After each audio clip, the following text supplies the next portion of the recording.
Hello friends, welcome in my YouTube channel Physics by Engineer Saurabh Srivastava. आज हम बात करेंगे मोशन के सेकंड पार्ट की, जहाँ पे हम बात करने वाले हैं डिस्टेंस एंड डिस्प्लेसमेंट की। तो आपको पता है, आपने हमारे लास्ट लेक्चर में पढ़ा होगा कि व्हाट इज मोशन। मोशन क्या होता है कि when an object change its position continuously with respect to time and their surrounding. मतलब क्या है कि जब भी कोई ऑब्जेक्ट अपने सराउंडिंग के रिस्पेक्ट में, ठीक, या कोई आप उसको रेफरेंस पॉइंट मान सकते हैं किसी फिक्स पॉइंट के रिस्पेक्ट में, with passes of time continuously अपनी प्लेस चेंज करता है, तो उसे मोशन कहते हैं। अब हम बात करने जा रहे हैं कि कोई भी ऑब्जेक्ट मोशन क्यों करता है, कि हम मोशन को मीज़र कैसे करेंगे, भाई किसने कितना मोशन किया है। जैसे अगर दो ऑब्जेक्ट हैं तो हम पता कैसे करेंगे कि कौन मोशन में है और कौन रेस्ट में है, या किसने कितना मोशन किया है। इन सारे सवालों का आंसर आपको इसी चैप्टर में मिलने वाले हैं। तो सबसे पहले हम बात करेंगे कि व्हाई वी नीड मोशन, हमें मोशन क्यों चाहिए या हम मोशन क्यों करें। तो सबसे पहले हम बात करने जा रहे हैं डिस्टेंस की। व्हाट इज डिस्टेंस, तो बाकी का भी हम इरेज कर ले रहे हैं, इसकी रिक्वायरमेंट हमें नहीं है।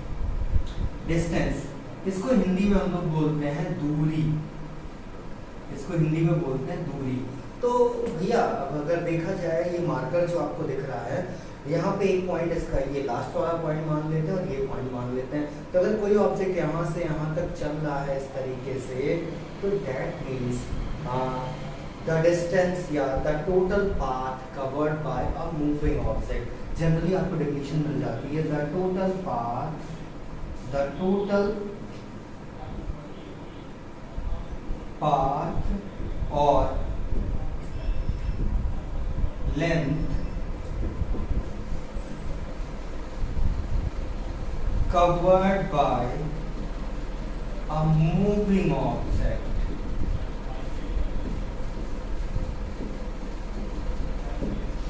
The total path or length covered by a moving object is called distance। क्या बोलेंगे हम उसे? distance। तो मतलब क्या हो गया कि the total path और length जितना भी, जैसे ये हो गया 5 सेंटीमीटर, क्या मान लेते हैं 5 सेंटीमीटर या 10 सेंटीमीटर, तो ये डिस्टेंस, ये लेंथ कितनी हो गई 5 centimetre. So there is no need of direction, there is no need of direction. आपको पता है, मैंने आपको बताया है कि distance is a scalar quantity. क्या बोलेंगे इसको? Scalar quantity. डिस्टेंस हमारी क्या है भाई?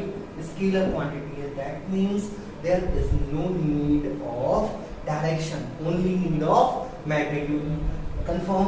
सो दिस इज अ डिस्टेंस। तो अगर हम बात करें, जैसे सपोज मान लेते हैं टोटल पाथ कवर्ड बाय, तो जैसे एक एग्जांपल लेते हैं यहाँ पे कि ये कोई ऑब्जेक्ट है, पहले यहाँ पे चलता है ए, फिर यहाँ से आया बी, अब ये थोड़ा सा यहाँ पे गया सी के बाद इसने ऐसे चलाया। Hello friends, welcome in my YouTube channel physics by engineer Saurabh Srivastava. आज हम बात करेंगे मोशन के सेकंड पार्ट की, जहाँ पे हम बात करने वाले हैं डिस्टेंस एंड डिस्प्लेसमेंट की। तो आपको पता है, आपने हमारे लास्ट लेक्चर में पढ़ा होगा कि व्हाट इज मोशन। मोशन क्या होता है कि when an object change its position continuously with respect to time and their surrounding. मतलब क्या है कि जब भी कोई ऑब्जेक्ट अपने सराउंडिंग के रिस्पेक्ट में, ठीक, या कोई आप उसको रेफरेंस पॉइंट मान सकते हैं किसी फिक्स पॉइंट के रिस्पेक्ट में, with passes of time continuously अपनी प्लेस चेंज करता है, तो उसे मोशन कहते हैं। अब हम बात करने जा रहे हैं कि कोई भी ऑब्जेक्ट मोशन क्यों करता है, कि हम मोशन को मीज़र कैसे करेंगे, भाई किसने कितना मोशन किया है। जैसे अगर दो ऑब्जेक्ट हैं तो हम पता कैसे करेंगे कि कौन मोशन में है और कौन रेस्ट में है। ओके, तो डिस्टेंस के बारे में एक बात और कही जाती है, क्या कि how much path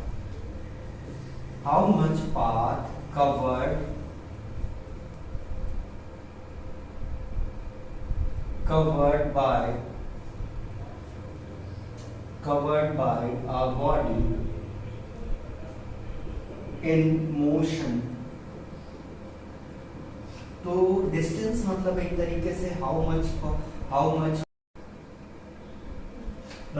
how much path covered bye a moving body in motion, इसको क्या बोलते हैं, डिस्टेंस। यहाँ पे एक शब्द और जोड़ लीजिएगा, how much path covered bye a body in motion in particular direction, तो इसका मतलब हो जाता है डिस्प्लेसमेंट। तो जैसे मान लेते हैं कि अब कोई ऑब्जेक्ट है, कोई बॉल है, इसको आपने ऐसे थ्रो किया अपवर्ड, ये यहाँ पे आया इस हाइट पे, जो मान लेते हैं h हाइट है, कितनी है भाई, h हाइट है। तो कोई ऑब्जेक्ट यहाँ तक आया और फिर यहाँ से वापस नीचे इस तरीके से, मतलब ऊपर a से b तक गया तो भी इसने h हाइट तय की, और b से a तक गया तो भैया इतने डिस्टेंस कितनी ट्रेवल की, क्या ट्रेवल किया, डिस्टेंस। तो डिस्टेंस बराबर में क्या होता है, डिस्टेंस बराबर में होता है टोटल पाथ, या how much path covered by, या how much length covered by. So ये बॉल यहाँ से यहाँ तक यानी a से b तक गई, फिर क्या होगा, b से a तक आ रही है, सॉरी c नहीं है, a है भाई, a तक आ रही, तो h प्लस h मतलब कितना हो गया भैया, 2h। डिस्टेंस कितनी हो गई इसकी, 2h कवर किया, कंफर्म। सो ये था हमारा क्या, डिस्टेंस के बारे में। अब अगर हम बात करें यहाँ पे कि डिस्टेंस स्ट्रेट लाइन में ना हो कि किसी सर्कुलर पाथ पे हो, लाइक दिस, तो भैया ये सर्कुलर सर्किल मान लीजिए भाई, तो सर्कुलर में ये रेडियस कितनी हो गई, r। अब मान लो कोई ऑब्जेक्ट यहाँ से ट्रेवल कर रहा है a से और वापस इस पे आ रहा, तो वो चलेगा इसी पाथ पे ना, कि नहीं, इसी पाथ पे चलेगा ना। अच्छा एक काम करो, इस तार को ऐसे खोलो, ऐसे और ऐसे सीधा कर दो, लेंथ बन गई कि नहीं। एक झाड़ू की सीट ली, उसको गोल घुमा दिया लाइक दिस, तो यानी कि ये जो सर्कमफेरेंस है, क्या है भाई, ये सर्कमफेरेंस है, ये क्या हो जाएगी, डिस्टेंस। तो सर्कमफेरेंस कितनी हो जाएगी यहाँ पे, डिस्टेंस एक सर्किल के लिए सर्कमफेरेंस होता है 2 पाई r, तो डिस्टेंस कितनी हो जाएगी, 2 पाई r। अब सोचो हाफ चलेगा तो this divided by 2, this divided by 2 यानी सेमी सर्किल, क्या बोलेंगे उसको, सेमी सर्किल। तो अगर सर्कुलर पाथ पे कोई ऑब्जेक्ट ट्रेवल कर रहा है तो उसकी डिस्टेंस कितनी हो जाएगी, 2 पाई r। ठीक, अब अगर हम बात करें डिस्प्लेसमेंट की, किसकी बात करें, हाँ वन थिंग हमेशा नोट रखिएगा, याद रखिएगा, आपको पता है कि व्हाट इज द जो हमारी जो डिस्टेंस है वो क्या है, स्केलर क्वांटिटी है। डिस्टेंस क्या है, स्केलर क्वांटिटी है। सो अगर हम बात करें कि डिस्प्लेसमेंट में how much path covered bye a body during motion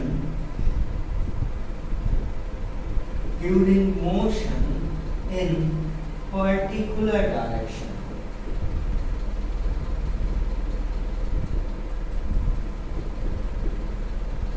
in particular direction मतलब भैया एक डायरेक्शन में। वैसे भी अच्छा एक बात बताइए, डिस्प्लेसमेंट थोड़ा सा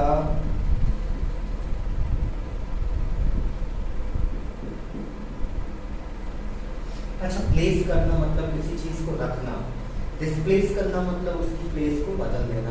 अब जैसे आप घर में आए, आपसे बोला इसको रख दो वहां, कहाँ, मतलब डायरेक्शन, मतलब डायरेक्शन। तो डिस्प्लेसमेंट नीड डायरेक्शन, डिस्प्लेसमेंट को क्या चाहिए, डायरेक्शन। इसकी डेफिनेशन क्या होती है कि the shortest path travel between final and initial, the shortest path travel between final and initial. तो भाई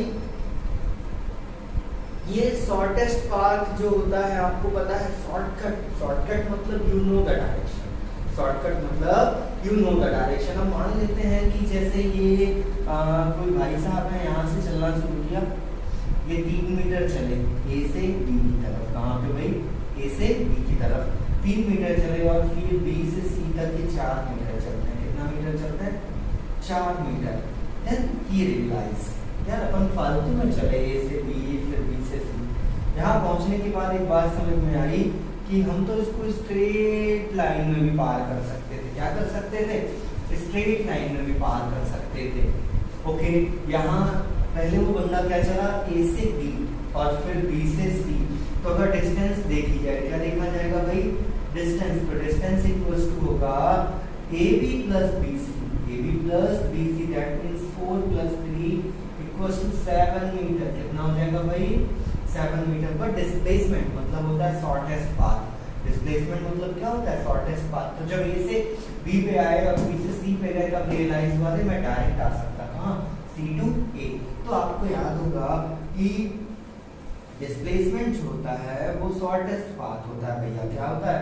शॉर्टेस्ट पाथ। तो आपने छोटी क्लासेस में पाइथागोरस थ्योरम पढ़ रखी होगी। क्या होती है? हाइपोटेन्यूज का square equals to perpendicular plus base का स्क्वायर। हाइपोटेन्यूज का स्क्वायर इक्वल्स टू परपेंडिकुलर का स्क्वायर प्लस बेस का स्क्वायर। तो डिस्प्लेसमेंट हमारा हो जाएगा इक्वल, यहाँ मैं लगा देगा और डिस्प्लेसमेंट को यहाँ AC लिख दे रहा हूँ। तो ये हो जाएगा AB का स्क्वायर प्लस BC का स्क्वायर और ये पूरा हेलमेट लगा के भाई इसको स्क्वायर रूट में। तो AB कितना है हमारा? AB है 3 मीटर, मीटर अभी ना लिखे, 3 का स्क्वायर प्लस BC कितना है हमारा? 4 का स्क्वायर। तो 3 का स्क्वायर हो गया 9 और 4 का 16। तो 16 और 9 कितना आ गया भाई? 25 और ये आ गया हमारा 5 मीटर। सो एक चीज और देखने वाली बात है, ज्यादातर हमें जो डिस्टेंस है वो डिस्प्लेसमेंट से बड़ी मिलेगी। मतलब क्या होता है? डिस्प्लेसमेंट ज्यादातर केसेस में बड़ा होता है। लेकिन अगर सोचो मान लो कोई ऑब्जेक्ट A से B गया और ये डिस्टेंस मान लेते हैं 10 मीटर है। A टू B कितना है भाई? 10 मीटर। मान लेते हैं कोई ऑब्जेक्ट है यहाँ पे ये खड़ा है, तो ये A से B कितना गया? 10 मीटर। तो लेकिन एक बात और, एक मिनट, ये सिर्फ A से B गया, तब इस केस में डिस्टेंस और डिस्प्लेसमेंट कितनी होगी भाई? यहाँ पे डिस्प्लेसमेंट भी 10 मीटर होगा और डिस्टेंस भी कितना होगा? 10 मीटर। कितना होगा? 10 मीटर। मतलब जब कोई ऑब्जेक्ट स्ट्रेट लाइन में ट्रेवल करता है, मतलब रिटर्न ना आए। आपको पता है distance can never be zero. Distance जो है हमारी वो ना जीरो हो सकती है ना नेगेटिव हो सकती है, ये हमेशा क्या होती है? Positive. But displacement can be negative, zero. Okay, अगर कोई ऑब्जेक्ट, अगर मान लिया ये A से B पे गया है तो डिस्प्लेसमेंट कितना है?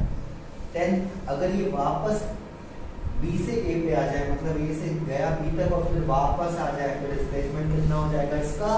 जीरो। कितना हो जाएगा भाई? Zero. Is that clear? So ये थे कुछ पॉइंट डिस्टेंस एंड डिस्प्लेसमेंट के लिए। अब हम बात करेंगे स्पीड। किसकी बात करने जा रहे हैं? स्पीड।